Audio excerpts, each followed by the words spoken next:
Hello friends, welcome to உண்மையும் பொய்மையும்.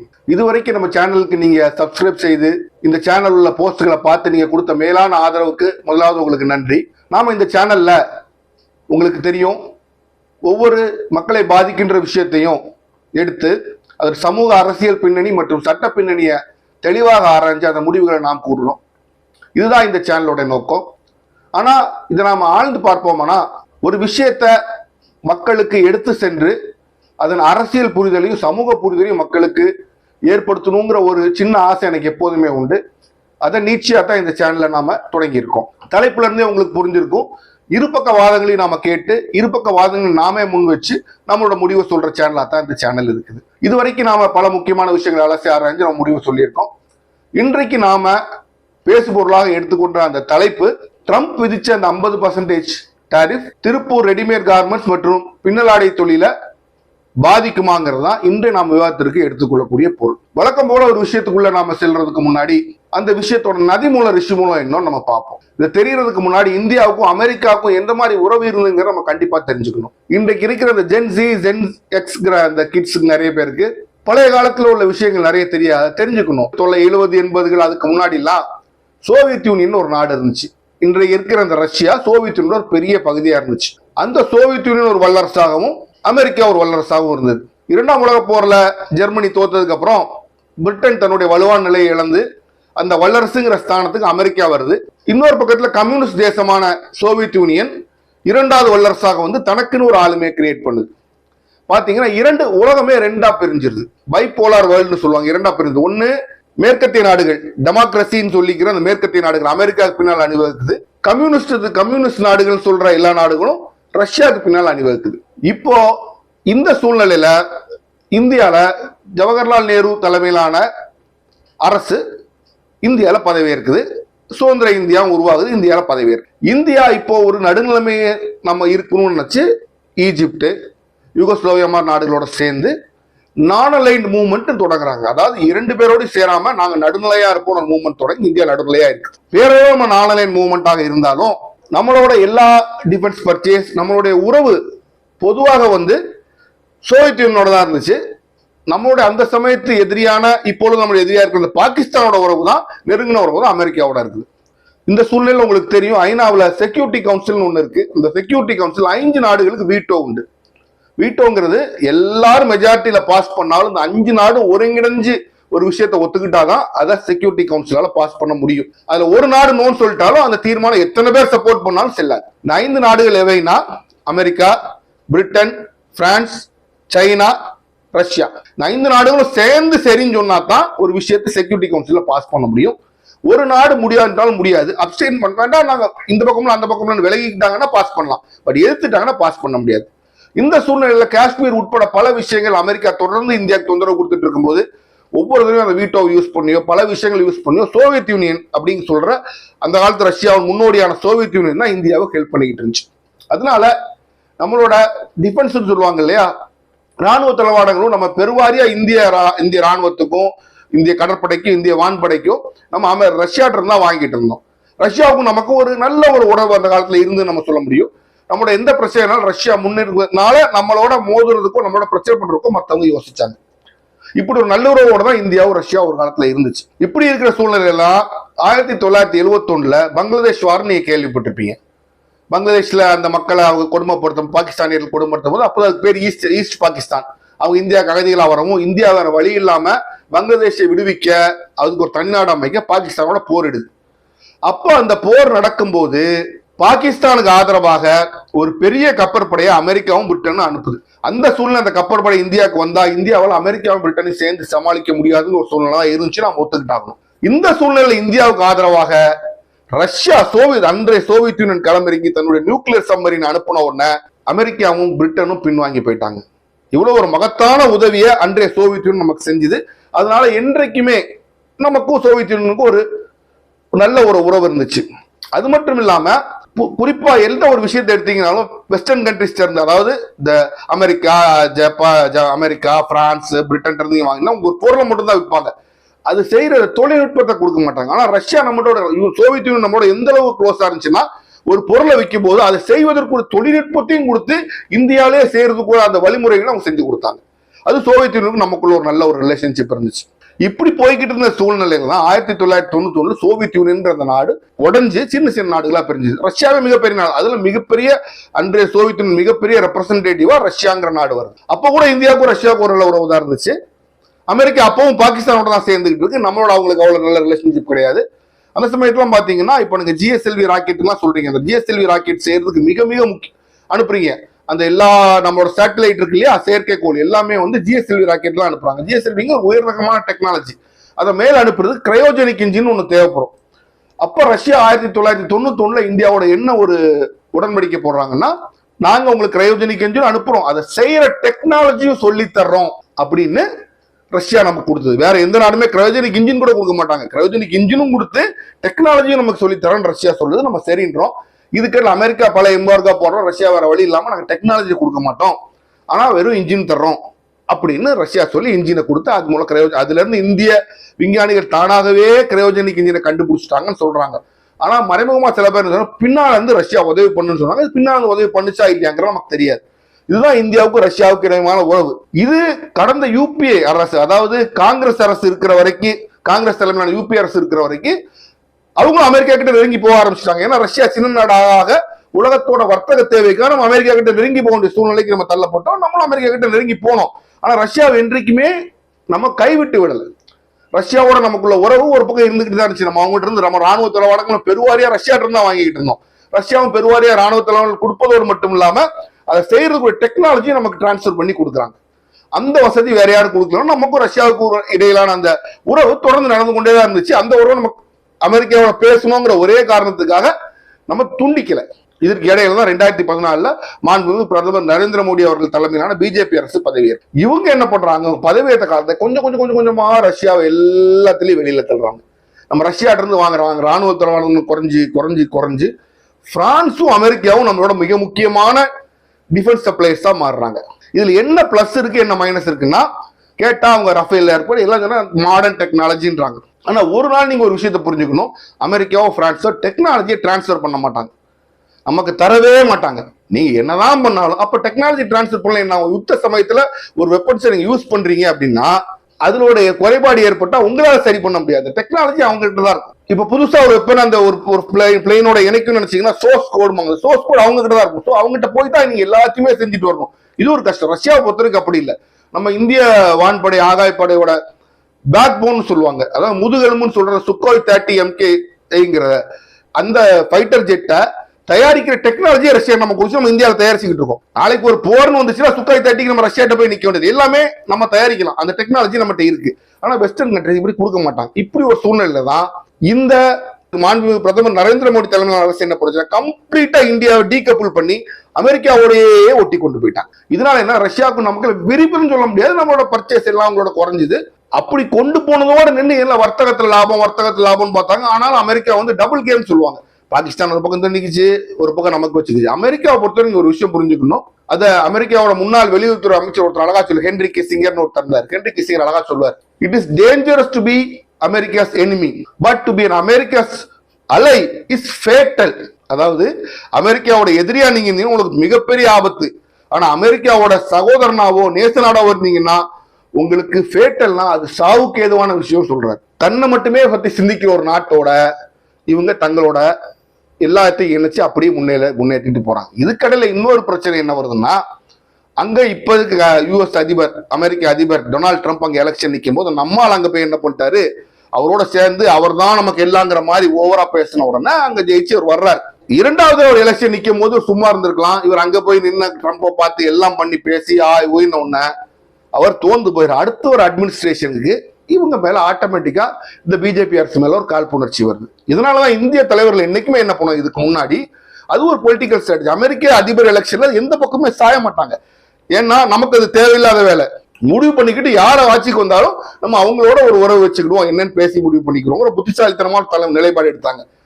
இந்த BJP government முழுக்க ட்ரம்ப் மேலேயே தன்னோட இதை போட்டு அடுத்து வந்த பிடன் கவர்மெண்ட்லையும் எடுத்துட்டாங்க. ட்ரம்ப்பை பொறுத்தவரைக்கும் ஒரு விஷயத்தை புரிஞ்சுக்கணும், ட்ரம்ப் ஒரு பிசினஸ் மேன், பல ஆயிரம் கோடிக்கு அதிபதியான ஒரு பிசினஸ் மேன்.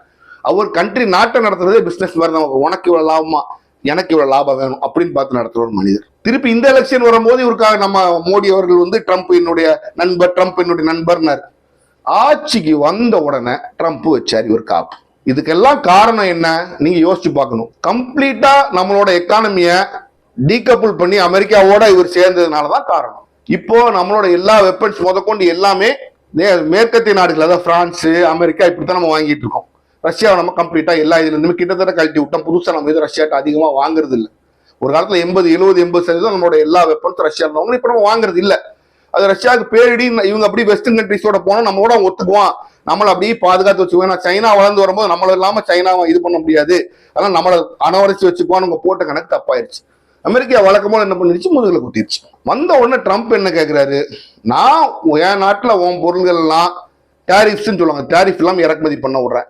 நீ என்னுடைய பொருள்களை ஓ நாட்டுல டேரிஃப் இல்லாம இறக்குமதி பண்ண விடணும். குறிப்பா மோட்டார் சைக்கிள், இது எல்லாத்தையும் மிக மிக முக்கியமான ஒரு விஷயம் என்ன வச்சாருன்னா, என்னுடைய அக்ரிகல்ச்சரல் ப்ராடக்ட்ஸ், உணவு தானியங்கள், எல்லாத்துக்கும் உணவு தானியங்கள், உணவுப் பொருட்கள்லாம் இங்க இறக்குமதி பண்ண நீ அலோவ் பண்ணணும்னு கேட்கிறாரு. இத எந்த அரசாங்கம் கையெழுத்து போட்டாலும் இந்தியால அந்த அரசாங்கம் சாவு கையெழுத்து தான் அரசாங்கத்துக்கு தெரியும். ஏன்னா நம்ம விவசாயிகள் மொத்த ப்ராடக்ட்ஸ் இங்க இந்தியாவுக்குள்ள அனுப்புனா இந்திய விவசாயம் அழிஞ்சு போயிருங்க எல்லாத்துக்கும். இதுல கையெழுத்து போட்டவன் இனிமேல் ஒரு அரசியல் சாவு அவனே எழுதிக்கிறான்னு அர்த்தம். அது நரேந்திர மோடி அவர்களுக்கு நல்லா தெரியும், அதனால தன்னால பண்ண முடியாதுன்ட்டு. இதே பெரிய சாதனை பாருங்கள், விவசாயிகள் பாதிக்கும் போது நாங்க வந்து கையெழுத்து போட மாட்டேன். இவ்வளவு நேரம் கொண்டு வந்து இந்த நிலைமை கொண்டு வந்து விட்டதே நீங்க தான். நீங்க இல்ல, எல்லாத்துக்கும் கையெழுத்து போட பன்னீர்செல்வம் ஐயா கூட கையெழுத்து போட மாட்டார். ஏன்னா அவருக்கே தெரியும் போட்டா நம்ம அழிஞ்சோம் அப்படின்னு. அப்படி ஒரு கையெழுத்த அவர் போட மாட்டாருங்கிறது ஒரு பெரிய சாதனை கிடையாது. இந்த சூழ்நிலைக்கு நீங்க நண்பன் தூக்கி கொண்டு வந்து வச்சீங்க பாருங்க, அந்த ட்ரம்ப் உங்களை தூக்கி வச்சார். ட்ரம்ப் என்ன சொல்றாரு, இல்ல இவங்க அப்படி இப்படின்னு இழுத்தோன்னா ஆகஸ்ட் 7 2025 இருந்து இந்தியால இருந்து போற ஒவ்வொரு பொருள்களுக்கும் 25% நான் டேரிஃப் போடுறேன் அப்படின்னாரு. அப்போ இதுக்கு சில எக்ஸம்ஷன்ஸ் கொடுக்குறாரு. பார்மசூட்டிகல்ஸ், அதாவது மருந்துகள், அப்புறம் செமிகண்டக்டர், அந்த சிப்லாம் சொல்றாங்களே அந்த சிப்பு, இந்த மாதிரி சில விஷயங்களுக்கு அவர் ஒரு எக்ஸம்ஷன் கொடுக்குறாரு. மற்ற பொருள் 25% டேரிஃப் போடுவேன் அப்படின்றார். இதுக்கு ட்ரம்ப் நம்ம என்ன சொல்றாரு, உக்ரைன்ல போர் நடக்குது, ரஷ்ய எண்ணெயை நீங்க வாங்காதீங்க, வாங்குறத நிப்பாட்டுங்க, இல்லைன்னா இன்னொரு 25% டேரிஃப் போடுவேன் அப்படின்றார். சரி, இந்த ரஷ்ய எண்ணெய்ங்கிற ஒரு பெரிய கதை சரிங்களா. ஒன்னா இந்திய அரசு என்ன சொல்றோம், எங்களுக்கு எது லாபமோ அதை நாங்கள் வாங்கத்தான் செய்வோம், வாங்கதான் தொடர்ந்து செய்வோம் அப்படிங்கிற மாதிரி இந்திய அரசு சொல்லுது. இந்த நெஞ்ச ஜம்பத்தை நீங்க முதல்ல காமிச்சிருந்தீங்கன்னா இந்த சூழ்நிலைக்கு நம்ம வந்திருக்கவே மாட்டோம். எல்லாத்தையும் கொண்டு அமெரிக்காவோட சேர்த்து விட்ட வச்சுட்டு அவன் மிதிக்கும் போது நீங்க நெஞ்சு வச்சு காமிச்சு ஒன்றும் செய்ய போறதில்லை. இப்படி சொன்னோன்னா ட்ரம்ப்புக்கு ஏறிக்குச்சு. ட்ரம்ப் என்னது இப்படியா பேசுற, இன்னொரு 25% டேரிஃப் ஆகஸ்ட் 27 இருந்து இந்தியால இருந்து வர்ற பொருள்களுக்கு, இந்த பார்மசூட்டிக்கல், செமிகண்டக்டர்ஸ், எலக்ட்ரானிக்ஸ் இதெல்லாம் தவிர வர்ற பொருள்களுக்கு 50% வரி வச்சிடறேன் அப்படின்ட்டு. இதை சொல்லிட்டு போனவன நம்ம ஆட்களுக்கு என்ன பண்ண தெரியல. உடனே நம்மளுக்கு திருப்பி நெஞ்சமழுத்து இன்னொரு காரியம் பண்ணாங்க. பிரிக்ஸ் ஒரு அமைப்பு இருக்கு, இல்லை எஸ்சிஓன்னு சொல்லுவாங்க, ஷாங்காய் கோஆபரேஷன். இதுன்னு அதுல மேஜர் ஆட்கள் இந்தியா, சைனா, ரஷ்யா 3 பேர் சேர்ந்து இவர் ரொம்ப நம்ம பிரைம் மினிஸ்டர் அங்க போய் எல்லாரோட நின்று போட்டோ எடுத்து அப்படி இப்படி நாம உடனே எல்லாரும் வெஸ்டர்ன் மீடியாவில் பேச ஆரம்பிச்சிட்டாங்க. இந்தியாவும் சைனாவும் சேருது, சைனா எப்படி இந்த சைனாவோட சேர முடியும்? 2020 அவன் கூட சண்டை போட்டு ஒரு நாட்டோட எல்லையை நிறைய, நாட்டோட பகுதியை நிறைய பிடிச்சி இன்னும் திருப்பி சரியா கொடுக்கலன்னு ஒரு பிரச்சனை ஓடிக்கிட்டு இருக்கு. அதனால என்னைக்குமே நீங்க யோசிக்கணும், அரசியல்ல வந்து ஒரு முடிவு எடுக்கும் போது, ஜியோ பொலிட்டிக்கல் டெசிஷன் எடுக்கும்போது இது சாத்தியக்கூறா. இந்தியாவும் ரஷ்யாவும் திருப்பி சாத்தியக்கூறு இருக்கு. ஆனா இந்தியா சைனா இணைய சாத்தியக்கூறு, நமக்கு உனக்கும் லேண்ட் டிஸ்பியூட் இருக்கு, நீ இணையவே முடியாது. இந்தியா பாகிஸ்தான் இணையமா முடியாது. அப்ப நீங்க அவங்களோட சேர்ந்ததை பார்த்து வெஸ்டர்ன் கண்ட்ரிஸ் பயப்படுமா? நிச்சயமா அது பயப்படுறமா நடிப்பாங்க, பயப்பட வேண்டிய அவசியம் கிடையாது. ஏன்னா அவனுக்கே தெரியும் இன்னைக்கு நாளைக்கு எங்க வந்துதான் ஆகணும். அப்போ ட்ரம்ப் என்ன சொல்றாரு, 50% போட்டதுன்றார்.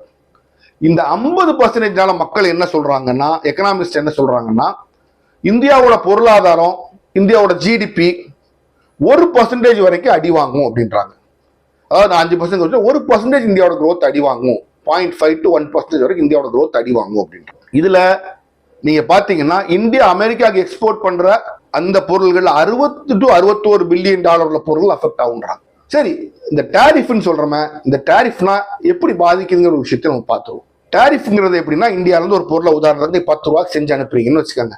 அமெரிக்காவுக்கு நீங்க அனுப்பும் போது இந்த கப்பல்ல அனுப்புறீங்க, இறங்குன உடனே அந்த பொருளோட விலை 10 ரூபான்னா அங்க ஒரு 25% 12,000 ரூபாயிரும், 50% 15 ரூபாயிரும். அமெரிக்காவில் அது கிடைக்கும் போது $15 ஆயிரும். சரி, $15 என்ன, இதுல என்ன பிரச்சனை நீங்க நினைக்கிறீங்களா? இப்ப இந்த 50% டேரிஃப்னால ஒரு $10 உள்ள பொருள் அங்க இறக்கும் போது $15 ஆயிடுது. அப்ப என்ன பண்ணோம்னா என்ன ஆகும்னா, அமெரிக்கால வாங்கி அதை விற்கிறவங்களுக்கு அந்த லாபம் குறையும். $5 யார் கொடுப்பா அப்போ அந்த பொருளோட விலையை அவன் ஏற்றி வைக்க வேண்டிய சூழ்நிலை வரும். இப்போ இதுல என்ன ஆகுதுன்னா, ஒரு காலத்துல கொடி கட்டி பறந்துட்டு இருந்த அந்த திருப்பூர் இப்போ பல காம்படிஷன் வருது. பங்களாதேஷுக்கு டாரிஃப் 20%, 30%, 21% தான். வியட்நாம் நமக்கு போட்டியா தயாரிக்கிற, சீப்பா தயாரிக்கிற, ஆடு தயாரிக்கிற இடம், அவங்களோட டாரிஃப் 20% தான். அப்போ இவங்கெல்லாம் இதே $10 ஏற்கனவே நம்ம குறைய ப்ரொடியூஸ் பண்ற $10 ப்ரொடியூஸ் பண்ணாங்கன்னா, வியட்நாம் அதே பணியனை அமெரிக்கா கண்டுபிடிச்சுன்னா $12 ஒரு வாங்குறவனுக்கு கிடைக்கும். நம்ம அனுப்புனா $15 கிடைக்கும். அப்போ யார் வாங்குவான்? வியட்நாமோட பொருள்கள் தான் வாங்குவான், பங்களாதேஷோட பொருள்கள் தான் வாங்குவான். அப்போ நம்ம நாட்டு பொருள்கள் விலை குறைய இல்லாம, கம்பீட் பண்ண முடியாம, அவங்களோட போட்டி போட முடியாம அந்த மார்க்கெட்ல விற்க முடியாது. ஏன்னா யாரும் வாங்க மாட்டாங்க.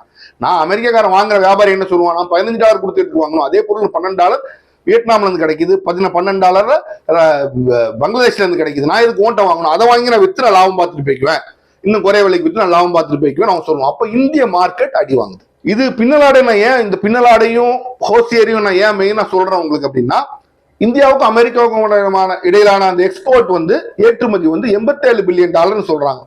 இந்த $87 பில்லியன் இந்த டாரிஃப்ஸ்னால பாதிக்கப்பட போறக்கூடியது $60 to $61 பில்லியன்.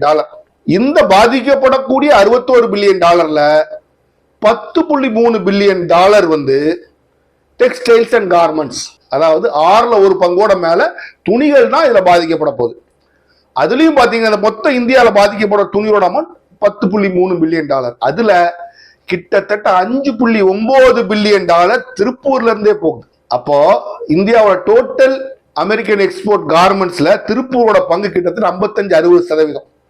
அப்போ இதுல மொத்தத்துல பாத்தீங்கன்னா டாரிஃப்ல மிகவும் பாதிக்கப்படக்கூடிய ஒரு இடமா இருக்கிறது திருப்பூர் தான். அப்போ திருப்பூர் இப்படி பாதிக்கப்படும் போது நீங்க யோசிக்கலாம், நல்ல திருப்பூருக்கு ஒரு குவாலிட்டியா அவங்க எல்லாம் செய்யறாங்க, எல்லாம் பண்றாங்க, நாளைக்கு எல்லாம் சரியானா அந்த மார்க்கெட் சரியாயிருமா, எப்போ சரியாருங்கிற ஒரு கேள்வி இருக்கு. அது பேச்சுவார்த்தை நடத்தி அவங்க சரியாயிட்டாங்க அப்படின்னா அதுக்கும் டைம் எடுக்கும். ஆனாலும் ரஷ்யன் ஆயில் வாங்கினதுக்காக அந்த 25% டாரிஃப் வேண்டாம், ட்ரம்ப் குறைப்பாரு. முதல்ல போட்டாரு பாருங்க 25% டாரிஃப், அதை குறைக்க மாட்டாருன்னா எல்லாரும் பேசிக்கிறாங்க. இதுல என்ன அப்படின்னா, ஒரு மார்க்கெட் திருப்பூர் கையில இருக்கும்போது விலை கூடுதலா அந்த மார்க்கெட்ல இருந்து திருப்பூர் பொருள்கள் வெளியில இப்போ வியட்நாம் பொருளோ பங்களாதேஷ் பொருளோ உள்ள அந்த மார்க்கெட்டை புடிச்சிட்டாங்க அப்படின்னா திருப்பி அந்த இடத்துல திருப்பூர் ஃபில் பண்றது கொஞ்சம் கஷ்டப்படத்தான் செய்யும். அப்ப இழந்த மார்க்கெட்ல முற்றிலுமாக திருப்பூரால கெயின் பண்ண முடியாது. அப்ப என்ன பண்ணும், திருப்பூரோட எக்கானமி பெரிய அளவுல பாதிக்கப்படும்.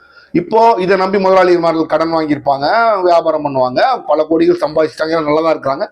திருப்பூரோட இண்டஸ்ட்ரியல் பேஸை அடிவாங்க. இப்போ நம்மலாம் சின்ன வயசுல இருக்கும்போது நான் பார்த்தீங்கன்னா திருப்பூர் ஒரு சின்ன ஒரு ஊர் அப்படிங்கிற மாதிரி சொல்லுவாங்க. நான் நெல்லை மாவட்டத்தில் எங்க ஊரோட சின்ன ஊர்னு சொல்லுவாங்க. இப்போ திருப்பூர் எங்கேயோ பயங்கரமா வளர்ந்துருச்சு. பயங்கரமா வளர்ந்து ஒரு பெரிய டெக்ஸ்டைல் ஹப், ஒரு இண்டஸ்ட்ரியல் ஹப் மாதிரி திருப்பூர் இன்னைக்கு ஆயிடுச்சு. அப்போ திருப்பூர்ல என்ன வேலை வாய்ப்புனா கிட்டத்தட்ட 100க்கு 100 வேலை வாய்ப்பும் இந்த டெக்ஸ்டைல் இண்டஸ்ட்ரி சம்பந்தப்பட்டு தான் இருக்கு. இப்போ அமெரிக்காவுக்கு அனுப்புற அந்த $5.9 பில்லியன், அதாவது 45,000 கோடி இந்திய ரூபாய் மதிப்புல அடி வாங்குச்சுன்னா அதை ஈடுகட்ட எப்படி ஈடுகட்டுவாங்கன்னா வேலை வாய்ப்பு அவங்க குறைப்பாங்க. நீங்க சொல்றது எனக்கு கேக்குது, ஏற்கனவே நம்ம ஆட்களுக்கு இங்க வேலை தரான், திருப்பூரே வட இந்தியர்களோட மாநிலமா தான் அவன் மாத்திட்டானே அப்படின்னு முதலாளிமார்கள் மாத்திட்டாங்க. நீங்க சொல்றது எனக்கு கேக்குது. இருந்தாலும் அந்த எக்கனாமிக்கல் இம்பாக்ட் தமிழ்நாட்டுல அந்த நுகர்வு குறையும் எல்லாமே கொஞ்சம் பாதிக்கத்தான் செய்யும். அப்ப திருப்பூரில் இருந்து மீள்றதுக்கு எப்போ வாய்ப்பு இருக்குன்னா, எவ்வளவுக்கு எவ்வளவு சீக்கிரமா நம்ம இந்த டாரிஃப் எல்லாம் சார்ட் அவுட் பண்ணி நம்ம வெளில வர்றோமோ அவ்வளவுக்கு அவ்வளவு சீக்கிரமாக அதுல மீள வாய்ப்பு இருக்கு. நீங்க என்னதான் நெஞ்ச மலத்திட்டு நான் பெரிய ஆளு அப்படின்னு நீங்க சொன்னாலும் இந்த விஷயத்துல நான் ஒரே ஒரு விஷயம் தான் எதிர்பார்க்கிறேன். முற்றிலுமாக மாண்புமிகு நரேந்திர மோடி அரசின் ஒரு தவறான வெளியுறவுத்துறை கொள்கை தான் இதுக்கு காரணம் அப்படின்னு நான் நினைக்கிறேன். எல்லாத்தையும் கொண்டு அமெரிக்கா மேல போட்டு நம்ம அந்த நடுநிலையுமே அழகா பேலன்ஸ் பண்ணி நம்ம கொண்டு போயிட்டு இருந்தோம். அதை கம்ப்ளீட்டா கெடுத்து இன்னைக்கு அமெரிக்கா மேலேயே நம்ம நிர்பந்தமா இருக்கிறதுனால நம்ம கீழே போட்டு மிதிச்சா நமக்கு உதவி செய்வார் இல்லாம நம்ம இன்னைக்கு உட்கார்ந்துருக்கோம்.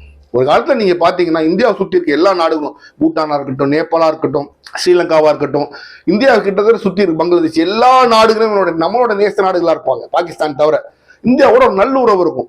இன்னைக்கு நம்ம எல்லா நாடுகளுமே பகைச்சுக்கிட்டோம். எல்லா நாட்டுக்குமே இந்தியாவோட சண்டை தான் இருக்கு. அப்போ தனிமைப்படுத்தி விடக்கூடிய ஒரு சூழ்நிலையில் நம்ம இருக்கும்போது இன்னும் நம்ம எதையும் நம்மளை ஏறி மிதிக்கத்தான் செய்வோம். எவ்வளவுக்கு எவ்வளவு சீக்கிரமா இந்த விஷயத்த பேசி இந்த அரசு முடிக்குதோ அவ்வளவுக்கு அவ்வளவு திருப்பூருக்கு பாதிப்பு கம்மி. ஏன்னா ஒரு சந்தையை, ஒரு மார்க்கெட்டை நீங்க வேற ஒருத்தருக்கு இழந்துட்டீங்கன்னா அதை திருப்பி பிடிக்கிறது எவ்வளவு கஷ்டங்கிறது உங்களுக்கு தெரியாது. கிட்டத்தட்ட முடியாத காரியமாயிரும். ஏன்னா நம்மளை விட நம்ம கொடுக்குற அதே குவாலிட்டி பொருள் நம்மளோட குறைய கொடுக்கறதுக்கு வியட்நாம், பங்களாதேஷ் தயாரா இருக்கு. அவன் தயாரா இருக்கும்போது அவன் அந்த சந்தைக்கு அவன் பழகிட்டான், அந்த சந்தை அவனை சக்சஸ்ஃபுல்லா அமெரிக்க மார்க்கெட்டை பிடிச்சிருச்சுன்னா திருப்பி நம்ம பிடிக்கிறது இயலாத ஒரு காரியமா போயிடும். இதுல மேலும் ஒரு ரிஸ்க் இருக்கு. இன்னைக்கு இந்த ட்ரம்ப் டாரிஃப் போட்டு யூரோப்பியன் யூனியன் கையில போட்டனால யூரோப்பியன் யூனியன் அவர் மேல கோவம் இருக்கு. ஆனா என்னைக்குமே யூரோப்பியன் யூனியன்ங்கிறது அமெரிக்காவோட ஒரு அடிவருகள். நாளைக்கு ட்ரம்ப் பிரஷர் பண்ணி எல்லாம் ஒத்துக்கிட்டு நாளைக்கு ட்ரம்ப் நீயும் டாரிஃப் போடுறா அவன் மேல அப்படின்னா யூரோப்பியன் யூனியன் பெரிய முதுகெலும்பு இல்லாத ஒரு யூனியன். எல்லாம் பேசுவாங்க, எல்லாம் செய்வாங்க. ஆனா கடைசியில் அமெரிக்கா என்ன சொல்லுவோ அதான் கேட்பான். அங்கிருந்தும் நாம் பாதிக்கப்பட்டோம் என்றால் இந்த அடி இன்னும் டபுள் வேமிம்பாங்க, இருமடங்கு அடியா நமக்கு இருக்கும்.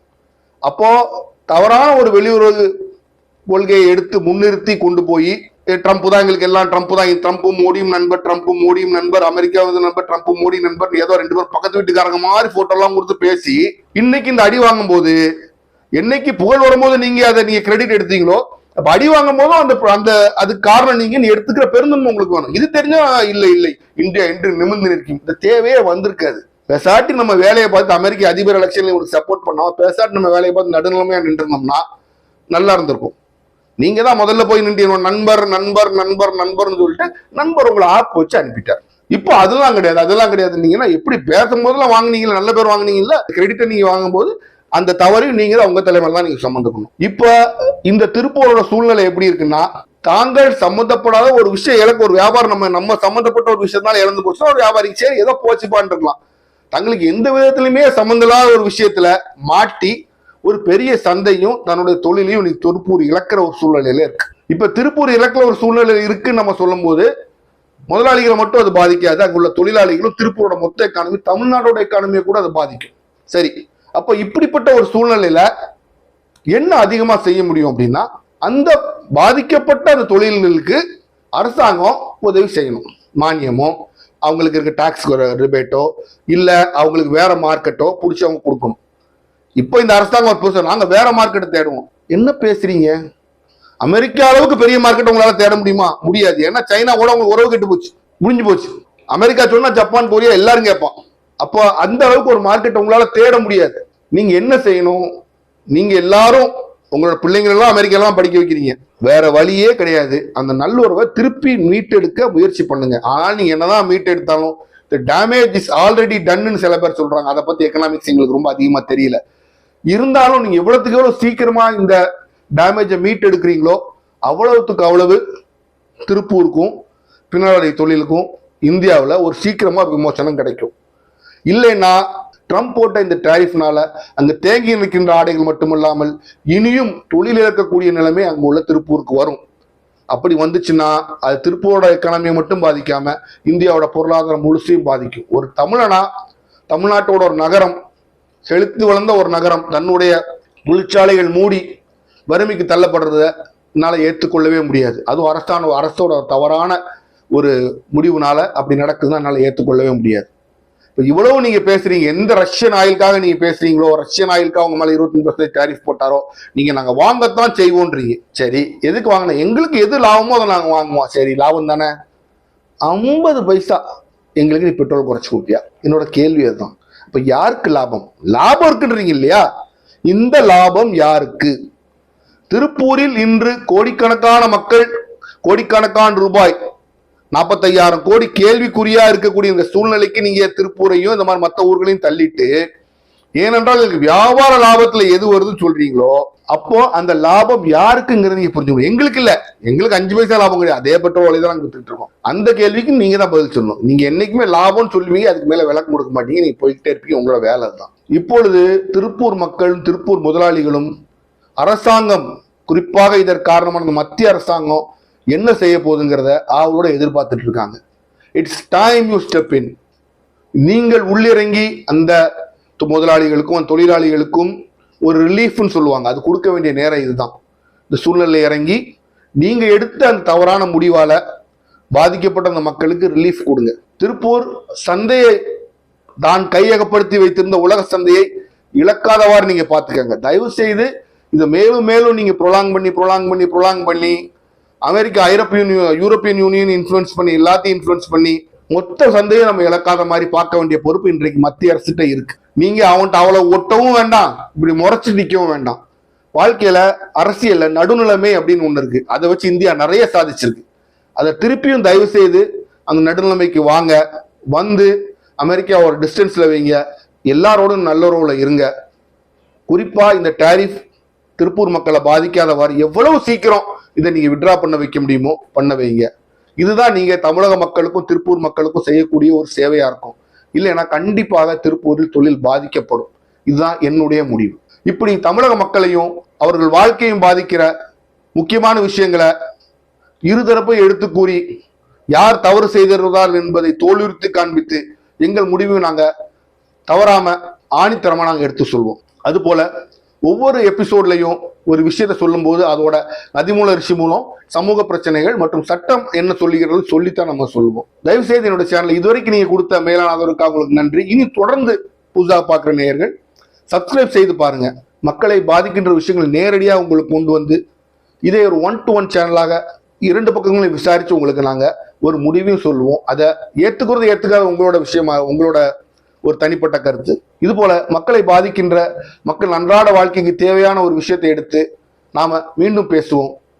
மீண்டும் சந்திப்போம்.